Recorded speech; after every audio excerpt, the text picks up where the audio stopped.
সম্মানিত ভিউয়ার্স, আমি doctor Rima Akter FCPS study made easy powered by doctor Sen live ক্লাসে আপনাদের স্বাগত জানাচ্ছি। আমাদের এই স্টাডি ক্লাসের উদ্দেশ্য হলো এফসিপিএস পার্ট 2 এক্সামের বিষয়ভিত্তিক বইসমূহ লাইন বাই লাইন পড়ে শোনানো এবং কিওয়ার্ডসমূহ মনে রাখার জন্য বাংলায় বুঝিয়ে বলা। আশা করি এতে আপনাদের যে কোনো টপিক্সের বিস্তারিত মনে রাখাটা সহজ হবে, ফলে পরীক্ষায় আরও সাহস নিয়ে অংশগ্রহণ করতে পারবেন। চলুন আজকে শুরু করা যাক। আসসালামু আলাইকুম, আমি ডক্টর রিমা আক্তার বলছি। আমি আমার আগে যে পার্ট 7 ভিডিওটা ছিল অ্যানিমিয়ার ওপর, দত্ত অবস্টেটিক্সের ওপর, আজকে আমি পার্ট 8 ভিডিওটি করব। আমার লাস্ট ভিডিওতে আমরা 313 নম্বর পৃষ্ঠার cause of folic acid deficiency anaemia পড়েছিলাম এবং আমি এই আয়রন ডেফিসিয়েন্সি অ্যানিমিয়া এই যে পয়েন্টটা সেই পর্যন্ত আগে পড়ানো হয়েছিল। সো আমি আবার একটু ফলিক অ্যাসিড ডেফিসিয়েন্সি অ্যানিমিয়ার যে কজগুলো ছিল আমি এই প্যারা থেকে শুরু করতে চাচ্ছি, যে iron deficiency anaemia. Correction of anemia by iron therapy alone may unmask the underlying folic acid deficiency. State in the following manner: anemia, depressed bone marrow, iron therapy, hyperplastic marrow, increased need for folic acid. If the extra folic acid is not supplemented, the pre-existing low level of folic acid is further lowered. Ineffective erythropoiesis with evidence of megaloblastic features and stimulus anemic state non-responsive to single iron therapy alone. Thus, when the anemia fails to improve with iron therapy, addition of folic acid should be tried before proceeding for a detailed investigation. এখানে বলা হয়েছে যে anaemia iron থেরাপির পরেও যদি improve না হয় তাহলে ফার্দার ডিটেল ইনভেস্টিগেশন করার আগে আমরা অবশ্যই addition of folic acid try করব। আচ্ছা, an elevated homocysteine level is found when serum folic level are low. Folic acid level যদি কম থাকে তখন ওই পেশেন্টের আমরা হিমোসিস্টিন যে লেভেল সেটা বেশি পাবো।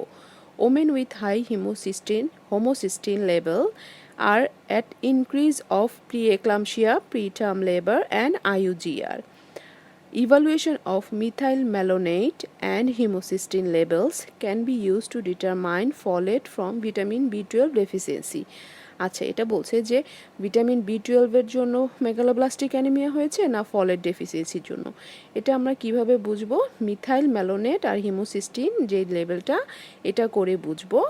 তাহলে আমরা হোমোসিস্টিন লেভেল এবং মিথাইল ম্যালোনেট এগুলো বেশি পাবো।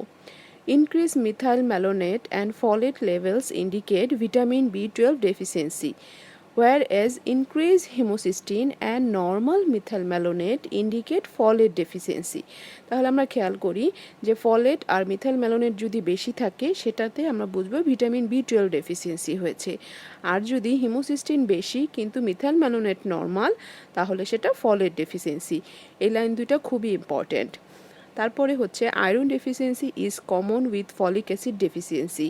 Absence of reticulocytosis following replacement therapy with folic acid, iron deficiency must be excluded. কোনো একটা পেশেন্টের রেটিকুলোসাইট কাউন্ট বাড়ে নাই, iron following replacement therapy with folic acid, folic acid দেওয়ার পরেও রেটিকুলোসাইট যে বাড়ছিল সেটা হচ্ছে অ্যাবসেন্স পাওয়া যাচ্ছে, তখন আমরা অবশ্যই আয়রন ডেফিসিয়েন্সি এক্সক্লুড করব। ইনসিডেন্স মেগালোব্লাস্টিক অ্যানিমিয়া, এখানে আমরা পড়তেছিলাম যে ফলিক অ্যাসিড ডেফিসিয়েন্সি মানে মেগালোব্লাস্টিক অ্যানিমিয়া। এখানে বলছে ইনসিডেন্স কতটুকু। It is very difficult to estimate the exact incidence as full hematological or bone marrow study is essential to establish the diagnosis. The incidence varies from 0.5% to 3%. It is more common in multipara, 5 times more than primigravida, and in multipregnancy 8-fold increase than singleton pregnancy. আচ্ছা, ইনসিডেন্সটা খুব diagnosis করাটা খুব difficult আমাদের বলছে এখানে, কারণ ফুল haematological আর bone marrow study ছাড়া আমরা একটা এসেনশিয়াল ডায়াগনোসিস স্টাবলিশ করতে পারবো না। ইনসিডেন্স কতটুকু এই মেগালোব্লাস্টিক অ্যানিমিয়ার? 0.5% to 3%। এটা কাদের বেশি হবে? It is more common in multipara. এটা প্রাইমারি প্যারার থেকে মাল্টিপ্যারাতে হওয়ার সম্ভাবনা 5 times more. এবং in multiple pregnancy, 8th-fold increase than singleton pregnancy. একটা বাচ্চা থাকলে তার মাল্টিপল প্রেগনেন্সিতে ফলিক অ্যাসিড ডেফিসিয়েন্সি হওয়া 8 গুণ সম্ভাবনা বেশি। ক্লিনিক্যাল ফিচার কি পাবো?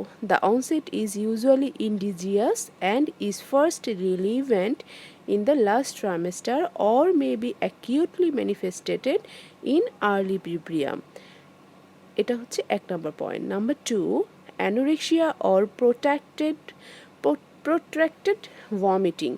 Number 2, occasional diarrhea. Number 4, constitutional symptom like unexplained fever is often associated. তাহলে 1 নম্বর কি বলছে? হঠাৎ করে ইনসিডিয়াস একটা অনসেট ফিল করবে সে, is first relevant in last trimester, শেষের দিকে যে পেশেন্টের কমপ্লেন হবে, or may be acutely manifested in early puerperium. তাহলে আমরা এখানে বুঝতেছি লাস্ট ট্রাইমেস্টার এবং আর্লি পিউব্রিয়ামে হঠাৎ করে ইনসিডিয়াস ফার্স্ট রিভিলড হবে তার সিমটমটা। 2 নম্বর হচ্ছে পেশেন্টের খেতে ইচ্ছা করবে না, anorexia or protracted vomiting. 3 number হচ্ছে ওকেশনালি ডায়রিয়া হতে পারে। 4 নম্বর হচ্ছে constitutional symptom like unexplained fever হতে পারে। অন এক্সামিনেশনে পেশেন্টকে কী পাবো? Pallor of 1 number pale, 2 number ulceration in the mouth, glossitis and tongue, 1/3 cases টাংও ইনভলভ থাকে। Number 3, hemorrhagic patches under the skin and conjunctiva. Number 4, enlarged liver and spleen which may be difficult to palpate due to an enlarged gravid uterus. Number 5, features of preeclampsia may be present. আচ্ছা, এক্সামিনেশনে যেহেতু anaemia অবশ্যই আমরা পেলর of varying degree পাবো। Number 2 কি? মুখে ulcer পাবো, মানে glossitis, এবং টাঙে 1/3 কেসে আমরা আলসারেশন পাবো।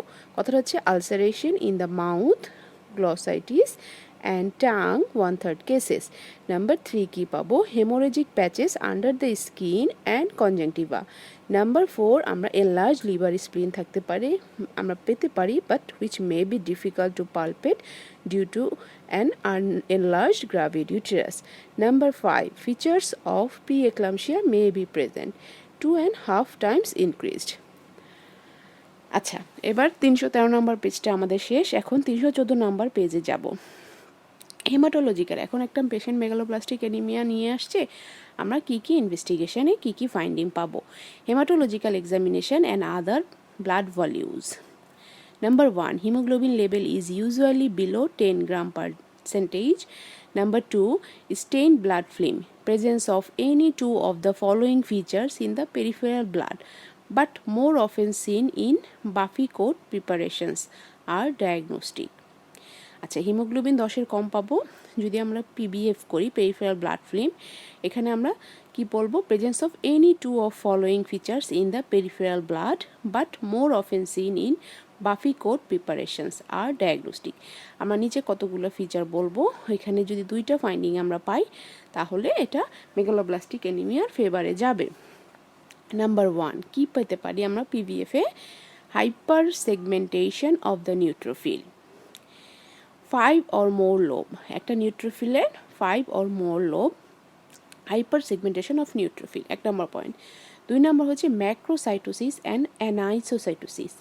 Number 3, giant polymorphs. Number 4, megaloblast. Number 5, Howell-Jolly body. Number 6, MCV is more than 100 micrometer. MCH is high, more than 33 picogram, but MCAC is normal. Number 4, associated leukopenia and thrombocytopenia. Number 5, serum iron is normal or high and iron binding capacity is low.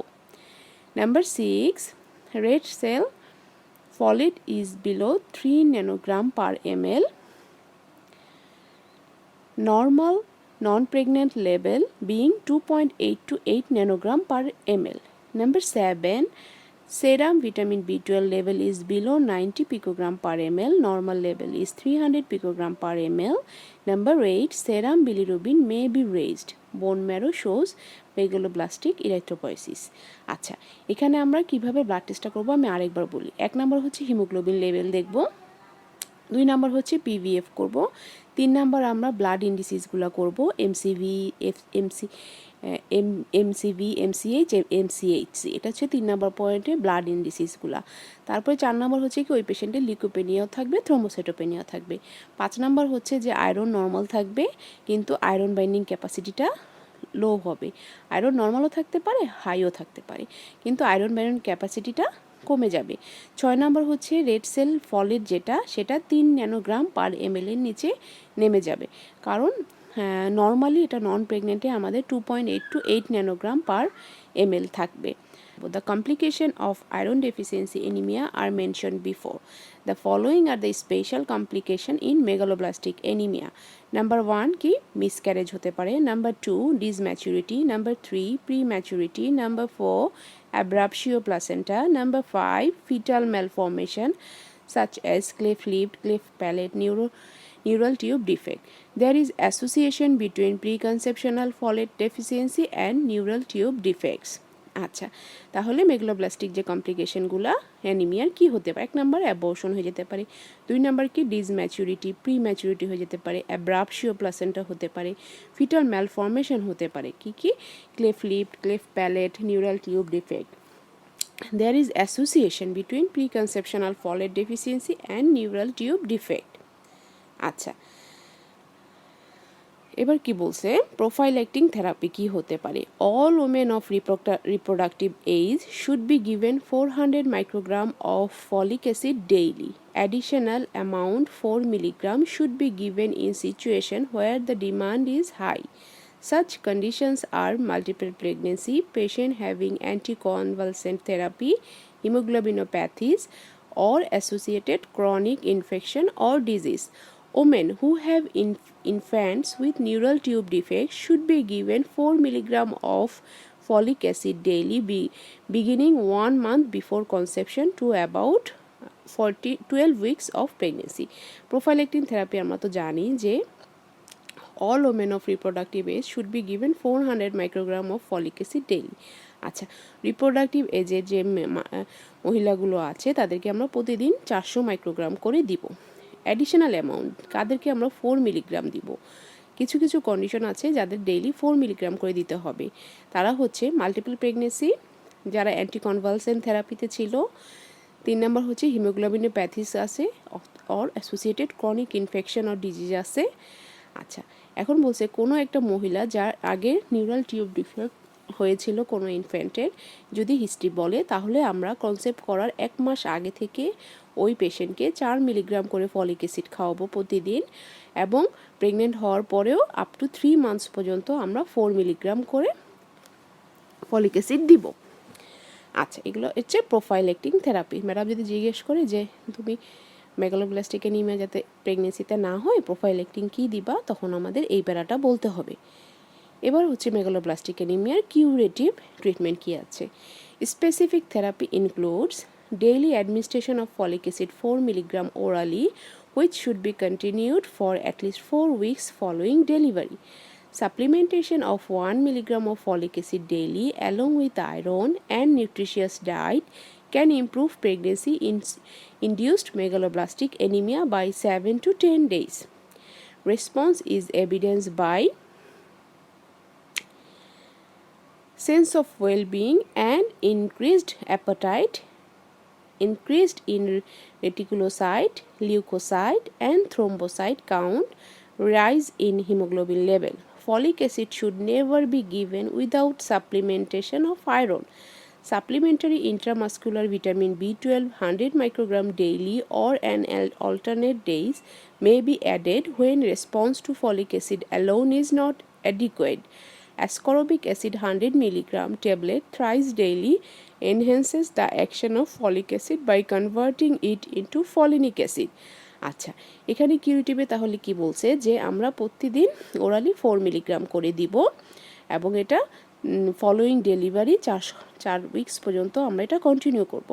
Supplementation of 1 milligram folic acid daily along with iron and nutritious diet can improve pregnancy induce megaloblastic anaemia by 7 to 10 days। খাবারের সাথে এবং যদি 1 milligram folic acid এবং iron সহ দেই তাহলে আমাদের দেখা যাবে 7 থেকে 10 দিনের মধ্যেই মেগালোব্লাস্টিক যে অ্যানিমিয়াটা সেটা ইমপ্রুভ করতেছে।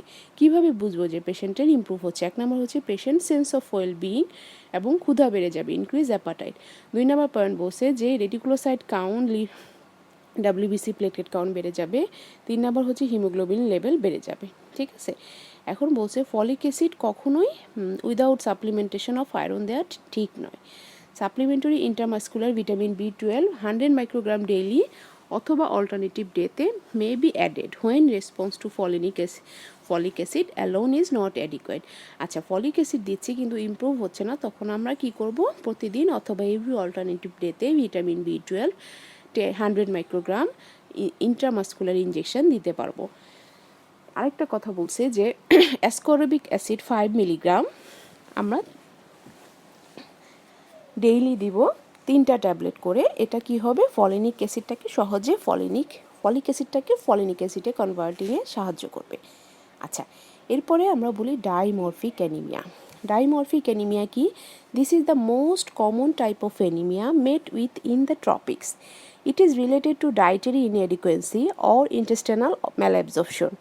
As such, anemia results from deficiency of both iron and folic acid or vitamin B12.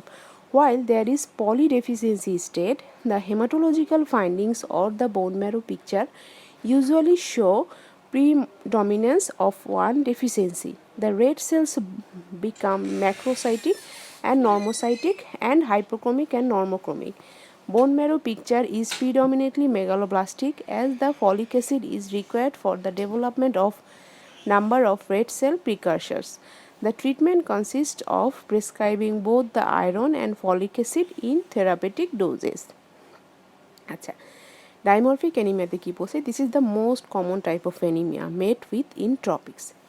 It is related to dietary inadequacy and intestinal ম্যালঅ্যাবজর্পশন।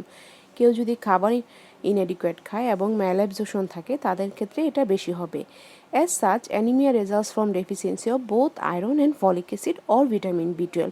এই iron, folic acid or vitamin B12 deficiency associated থাকবে। While there is poly deficiency state. Poly মানে কয়েকটা deficiency থাকবে, iron, folic acid, vitamin B12।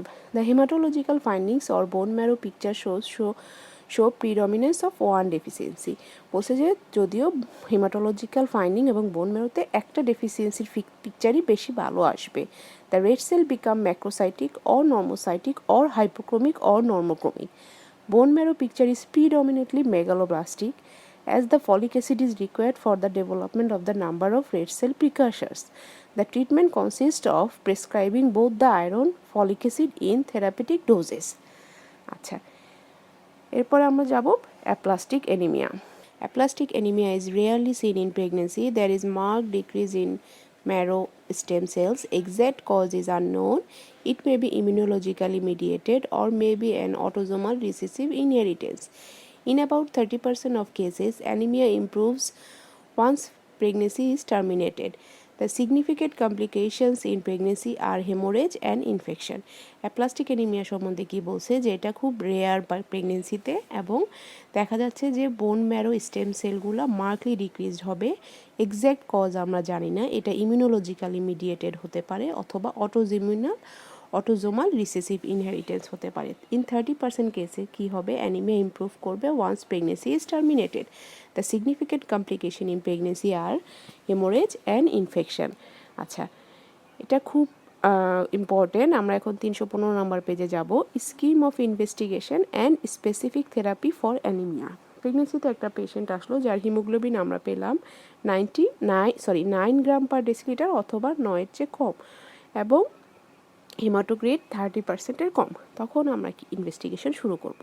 তাহলে প্রথমে হচ্ছে haemoglobin আর haematocrit দেখে ফেলবো। এই দুটো আমরা 9-এর নিচে আর 30%-এর কম পেলাম, তখন আমি 3টা জিনিস দেখব। একটা হচ্ছে MCV, 2 নাম্বার হচ্ছে পেরিফেরাল ব্লাড ফিল্ম, 3 নাম্বার হচ্ছে রেটিকুলোসাইট কাউন্ট। আচ্ছা, MCV যদি 80-র নিচে পেলাম তাহলে এটা সেরাম আয়রন স্টাডি করতে দিব। আয়রন স্টাডি মানে 3টা জিনিস, সেরাম আয়রন, সেরাম ফেরিটিনিন, সেরাম আয়রন বাইন্ডিং ক্যাপাসিটি। এখন দেখা গেলো যে সেরাম আয়রন অ্যান্ড ফেরিটিন কম পেলাম, আয়রন বাইন্ডিং ক্যাপাসিটিটা বেড়ে গেছে, তাহলে আমরা বলবো এটা আয়রন ডেফিসিয়েন্সি অ্যানিমিয়া। এখন পেশেন্ট যদি 30 উইক্সের নিচে থাকে গ্যাস্টেশনাল এজ, তাহলে আমরা ওরালি আয়রন দেওয়া শুরু করব। ইনটলারেন্স যদি থাকে ওরাল আয়রনের প্রতি এবং কন্ট্রাইন্ডিকেশন থাকে, তাহলে আমরা প্যারেন্টাল আয়রন দেওয়া শুরু করব, সেটা কিনা IVIM অথবা TDI দেওয়া যাবে। এখন patient 30 to 36 weeks gestational age নিয়ে আসছে আমাদের কাছে, তখন আমরা মুখে ওরাল থেরাপি না দিয়ে প্যারেন্টাল আয়রন থেরাপি দিব, IM, IV অর TDI। এখন 36 উইক্স হয়ে গেছে কিন্তু পেশেন্ট এই লেভেলে আসছে, তখন আমাদের ব্লাড ট্রান্সফিউশন করতে হবে, কিন্তু সেটা অবশ্যই প্যাকড সেল, হোল ব্লাড অথবা পার্শিয়াল এক্সচেঞ্জ, এই 3টা অপশন আছে। আচ্ছা, এখন যদি কারো আমরা দেখলাম যে হ্যাঁ আয়রন স্টাডি করে আয়রন লেভেল নর্মাল অথবা হাই আছে, তখন আমরা হিমোগ্লোবিন ইলেকট্রোফোরেসিস করতে দিব। তখন আমরা কি দেখব, হিমোগ্লোবিনোপ্যাথিস ডায়াগনোসিস করতে পারবো এবং সেই অনুযায়ী ট্রিটমেন্ট দিব। আচ্ছা, এখন আমরা এই শুরু করেছিলাম MCV যদি 80 নিচে থাকে। আচ্ছা, MCV যদি 94 বেশি থাকে, তাহলে ম্যাক্রোসাইটিক, সেটা হচ্ছে হাইপার সেগমেন্টেড নিউট্রোফিল। সেরাম ফলেট যদি <3 ন্যানোগ্রাম পার ml এর কম থাকে এবং ভিটামিন B12 যদি 80 পিকোগ্রাম পার ml থাকে, তাহলে সেটা ফলিট অ্যান্ড ভিটামিন B ডেফিসিয়েন্সি। তখন আমরা কি দিব, অ্যাকর্ডিংলি ভিটামিন B12 এবং ফলিক অ্যাসিডই আমরা ট্রিটমেন্ট দিব। আচ্ছা, তাহলে আমি আবার বলি, MCV 94 বেশি মানে ম্যাক্রোসাইটিক অ্যানিমিয়া, তখন আমরা PVF-এ দেখব হাইপার সেগমেন্টেড নিউট্রোফিল আছে, তখন আমরা বুঝবো যে এই পেশেন্টের ভিটামিন B12 এবং ফলিক অ্যাসিডের ডেফিসিয়েন্সি থাকতে পারে। তখন আমরা দেখলাম যে ফলেট 3 ন্যানোগ্রাম পার ml এর কম, ভিটামিন B12 80 পিকোগ্রাম পার ml এর কম, তখন ওই পেশেন্টকে আমরা ফলেট এবং ভিটামিন B12 ডেফিসিয়েন্সি পাওয়ার জন্য আমরা ভিটামিন B12 এবং ফলিক অ্যাসিড সাপ্লিমেন্ট দিব। এবার MCV normal, that means 80 to 94 আছে, মানে নর্মোসাইটিক অ্যানিমিয়া, তখন আমরা কি করব, রেটিকুলোসাইট করতে দিব।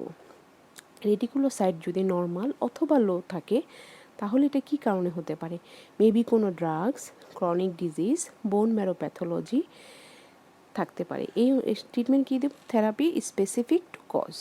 এবার রেটিকুলোসাইট যদি মোর দেন 2 to 3% হয়, তাহলে haemolysis, haemoglobinopathies, autoimmune disease, drugs, G6PD deficiency, glucose six phosphodehydrogenase deficiency হতে পারে, অথবা ব্লিডিংয়ের কারণে হতে পারে, তাহলে আমরা অ্যাপ্রোপ্রিয়েট থেরাপি দিব। আচ্ছা, আবার বলি, রেটিকুলোসাইট নর্মাল আসলো অথবা কম আসলো, তাহলে আমাদের কী কী কারণ আসবে, ম্যাডাম মেবি কোনো পেশেন্ট ড্রাগ খাচ্ছে, ক্রনিক ডিজিজে ভুগতেছে, অথবা বোন মেরোতে কোনো প্যাথোলজি আছে। রেটিকুলোসাইট 2 to 3%-এর চেয়ে বেশি আছে, তাহলে কি হয়তো তার ব্লাডে কোনো কারণে হিমোলাইসিস হচ্ছে, হিমোগ্লোবিনোপ্যাথিস আছে, অটোইমিউন ডিজিজ আছে, গ্লুকোজ 6-ফসফেডিহাইড্রোজেনেস ডেফিসিয়েন্সি আছে কোনো ড্রাগের জন্য, অথবা কোথাও ব্লিডিং হচ্ছে, তাহলে আমরা থেরাপি অ্যাপ্রোপ্রিয়েট কজ অনুযায়ী দিব। আচ্ছা, এটাই হচ্ছে scheme of investigation and specific therapy for anaemia in pregnancy. এটা খুব ইম্পর্ট্যান্ট, এটা অবশ্যই মুখস্থ রাখতে হবে। এবার diagnosis, blood values, anaemia, leukopenia, thrombocytopenia, bone marrow markedly hypocellular. Management কী করব, repeated blood transfusion are given to maintain haematocrit level above 20। Specific therapy may be needed, granulocyte transfusion to combat infection and platelet transfusion to control hemorrhage. Glucocorticoid therapy may be helpful in some patients. In a severe case of aplastic anemia, bone marrow or stem cell transplantation is effective. Vaginal delivery is always preferred. Anemia due to chronic diseases, infections or neoplasm is of hypochromic microcytic type. Serum iron level is low. Serum ferritin level is usually elevated. Anemia of chronic renal disease is due to deficiency of erythropoietin. Recombinant erythropoietin therapy is found effective in cases with chronic renal disease, infection or malignancy. আচ্ছা, এবার আমরা ম্যানেজমেন্টটা পড়ে ফেললাম। এখন haemoglobinopathies পড়বো, এটা খুব important. Haemoglobin is a conjugated protein which contain a globin fraction bound of 4 heme moieties. There are 4 polypeptide chains within the globin fraction. namely alpha, beta, gamma and delta. Composition of a normal adult hemoglobin is hemoglobin A, alpha 2, beta 2, 96.98%, hemoglobin F, alpha 2, gamma 2, 0.5 to 0.8%, and hemoglobin A2, alpha 2, delta 2 equal to 1.5 to 3.7%. In normal fetal hemoglobin, the beta chains are replaced by two gamma chains. The last two varieties constitute not more than 5% in normal human adults. খুব important জিনিস, abnormal diagnosis করার জন্য আমাদের নর্মালটা মনে রাখতে হবে। Haemoglobin এ যেটা আমরা জানি আলফা 2, বিটা 2, এটা কত পার্সেন্ট থাকতে হবে? 96.98% থাকতে হবে। হিমোগ্লোবিন এফ যেটা আলফা 2, গামা 2, সেটা হচ্ছে 0.5 to 0.8% থাকতে হবে। হিমোগ্লোবিন A2 সেটা আলফা 2, ডেল্টা 2, সেটা 1.5 to 3.7% হতে হবে। In normal fetal hemoglobin, the beta chains are replaced by two gamma chain. The last two varieties constitute not more than 5% in normal human adults. Hemoglobinopathies are inherited specific biochemical disorders, quality or quantity, within the polypeptide chains of globin fraction. The two common varieties are made. Sickle cell anemia is inherited structural abnormality involving primarily the beta chain of hemoglobin A. Thalassemia is inherited defect in synthesis and production of globin in otherwise normal hemoglobin A. Homozygous and heterozygous forms occur. In homozygous, the normal globin chain is inherited from each parent, and in heterogeneous, the abnormal globin chain is only inherited from one parent. The later groups are not anemic but are the carriers of defect. আচ্ছা, আমার এই যে ভিডিওটা সেটা আমি হিমোগ্লোবিনোপ্যাথিসের এই প্রথম দুই প্যারাতেই শেষ করলাম, পেজ নাম্বার 316। আমি পরের যে ভিডিওটা সেটা আমি সিকেল সেল হিমোগ্লোবিনোপ্যাথি দিয়ে শুরু করব। আমার ভিডিওটি যদি আপনাদের পছন্দ হয় তাহলে লাইক দিতে ভুলবেন না, এবং আপনার যে ফ্রেন্ডগুলো FCPS পার্ট 1 এক্সামিনি তাদের সাথে আপনারা শেয়ার করতে পারেন, সেটা সবার জন্য উপকার হবে। এবং সাবস্ক্রাইব করতে ভুলবেন না, তাহলে আমার নতুন ভিডিওটি যখন আসবে আপনি অটোমেটিক নোটিফিকেশন পেয়ে যাবেন।